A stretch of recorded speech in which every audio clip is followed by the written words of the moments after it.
Hi hello నమస్తే. ఈ రోజు మా వీడియోలో నేను నా ఫ్రెండ్స్ తో కలిసి వెళ్ళిన ఒక ట్రిప్ గురించి చెప్తాను. అదేంటంటే దత్త దర్శనం. ఫస్ట్ మనం దత్తాత్రేయుని గురించి తెలుసుకుందాం. త్రిమూర్తులైన బ్రహ్మ, విష్ణు, మహేశ్వరుల అవతారమైన దైవ స్వరూపుడిగా దత్తాత్రేయ స్వామిని గుర్తిస్తారు. వీరు అత్రి మహర్షి అనసూయ దంపతులకు పుత్రుడి రూపంలో తమను తాము సమర్పించుకున్నారు. దత్త అంటే సమర్పించిన అని అర్థముంది. అత్రి మహర్షి పుత్రుడు కాబట్టి ఆత్రేయ. ఇలా దత్తాత్రేయ స్వామికి ఆ పేరు పెట్టారు. మార్గశిర పూర్ణిమ రోజున దత్తాత్రేయ స్వామి అవతరించారు. దత్తాత్రేయ స్వామి క్షేత్రాలు భారతదేశంలో చాలా ఉన్నాయి. అందులో ముఖ్యమైనవి గిరినార్, గాన్గాపూర్, కుర్వాపూర్, పిఠాపురం మరియు మహోర్. ఈ క్షేత్రాల్లో దత్తాత్రేయ స్వామి వివిధ రూపాల్లో దర్శనమిస్తాడు. ఈ రోజు మా వీడియోలో కుర్వాపురం దత్తాత్రేయ స్వామి గురించి తెలుసుకుందాం. మాధవి గారి ఆధ్వర్యంలో మేము అందరం కలిసి ఈ ట్రిప్ వేశాము. ఇక ట్రిప్ వివరాలకొస్తే, తెలంగాణ రాష్ట్రం నారాయణపేట జిల్లా మక్తాల్ మండల కేంద్రంలోని వల్లభాపురం గ్రామంలో దత్తాత్రేయ స్వామి క్షేత్రం ఉంది.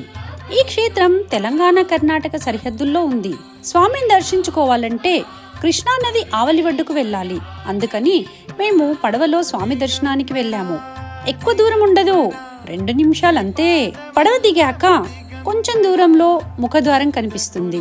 ముఖద్వారం నుండి లోపలికి వెళ్ళగానే రాగి చెట్టు, వేప చెట్టు కలిగిన పెద్ద చెట్టు కనిపిస్తుంది. ఆ చెట్టు చుట్టూ ఒక పెద్ద అరుగు కూడా మనకు కనిపిస్తుంది. కుడివైపున చిన్న చెట్టు కింద స్వామివారి పాదుకలు కనిపిస్తాయి. తర్వాత గర్భగుడిలోకి ప్రవేశం. అలా గర్భగుడిలోకి ప్రవేశిస్తుంటే ఏదో తెలియని ఆనందం, అక్కడి ప్రశాంతత చూసి నాకైతే అక్కడి నుండి బయటకు రావాలనిపించలేదు. అందరం దర్శనం చేసుకుని ముఖద్వారం నుండి బయటకి కొద్ది దూరం వచ్చాక ఎడమ చేతి వైపు వెళితే 1000 సంవత్సరముల మర్రి చెట్టు ఉంది. మళ్ళీ నదికి ఇవతలి ఒడ్డుకు వచ్చాము. ఇక్కడ కూడా దత్తాత్రేయ ఆలయం ఉంది. ఇలా లోపలికి వెళ్ళాక చూడండి, మనకు ఒక చెట్టు కనిపిస్తుంది కదా. ఆ చెట్టు చుట్టూ మనసులో ఏదైనా కోరిక కోరుకొని 27 ప్రదక్షిణాలు చేస్తే కోరిక తీరుతుందట. మాతో వచ్చిన ఒక ఆవిడ చెప్పింది. ఇక ఇటు ఎడమవైపు కనిపిస్తున్న మెట్ల నుండి వెళితే పైన దత్తాత్రేయ స్వామి, మధ్యలో కనిపించే మెట్లెక్కి పైనకి వెళితే అనగాదేవి దర్శనమిస్తారు. అనగాదేవి అంటే లక్ష్మీ, పార్వతి, సరస్వతి దేవి అయిన త్రిదేవి సమ్మేళనం. ఇంకా శివాలయం, సాయిబాబా, గణపతి వంటి దేవుళ్ళ ఆలయాలు కూడా ఉన్నాయి. అక్కడ నిత్యాన్నదాన సేవ కూడా ఉంది. అక్కడి నుండి మా బస్సు మన్యంకొండకు చేరుకుంది. మహబూబ్ నగర్ జిల్లాలో ఉన్న ఒక ముఖ్యమైన పుణ్యక్షేత్రం. పూర్వం ఈ ప్రాంతంలో మునులు, ఋషులు తపస్సు చేశారని, అందుకే దానిని మునుల కొండ అని పిలిచేవారు. కాలక్రమేణా మన్యంకొండగా మారిందని చెబుతారు. ఈ ఆలయంలో శ్రీ లక్ష్మీ వెంకటేశ్వర స్వామి కొలువై ఉన్నారు. మన్యంకొండను 2వ తిరుపతిగా కూడా పిలుస్తారు. తిరుపతిలో 7 కొండలైతే ఇక్కడ 3 కొండలు. తీరితే తిరుపతి, తీరకపోతే మన్యంకొండ.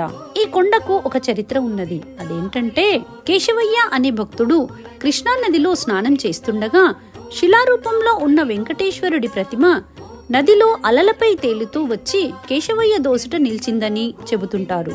ఆ విగ్రహాన్ని తీసుకుని వచ్చి మన్యంకొండపై శేషశాయి రూపంలో గల గుహలో ప్రతిష్ఠించి నిత్య ధూపదీప నైవేద్యాలతో స్వామివారిని ఆరాధించడం మొదలుపెట్టారు. ఈ ఆలయం ప్రత్యేకత ఏంటంటే, ఉలిముట్టని గుడి, చెయ్యని పాదాలు, కట్టని గుడి, త్రవ్వని కోనేరు. ఎటువంటి శిల్పి చెక్కకుండానే స్వామి స్వయంభూగా వెలిశారు. స్వామివారు ఇక్కడ మీసాలతో దర్శనమిస్తారు. క్షేత్రపాలకునిగా వీరభద్రస్వామి విరాజిల్లుతున్నారు. ప్రధానాలయం ముందు భాగంలో ఎడమకుడి వైపు భాగాల్లో జయ విజయుల మూర్తులు దర్శనమిస్తాయి. ప్రధానాలయం ప్రవేశించాక ఒక ప్రక్క ఆంజనేయ స్వామి, మరో పక్క గరుడార్ వారు దర్శనమిస్తారు. అనంతరం గర్భగుడిలోకి ప్రవేశిస్తే స్వామివారి దర్శనం అవుతుంది.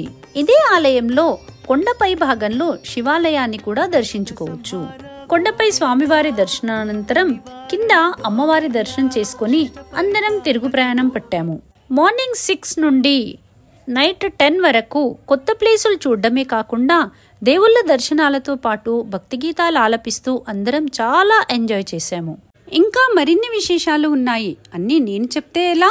మీరు కూడా వెళ్ళి దైవ దర్శనం చేసుకుని ఆహ్లాదకరమైన వాతావరణాన్ని ఆస్వాదించండి. మాలా ఎంజాయ్ చేసి రండి. మా వీడియో చూసిన తర్వాత ఈ ప్లేసెస్ని చూడని వారెవరైనా ఉంటే ఆలస్యం ఎందుకు, వెళ్ళి చూసి రండి. Okay, bye.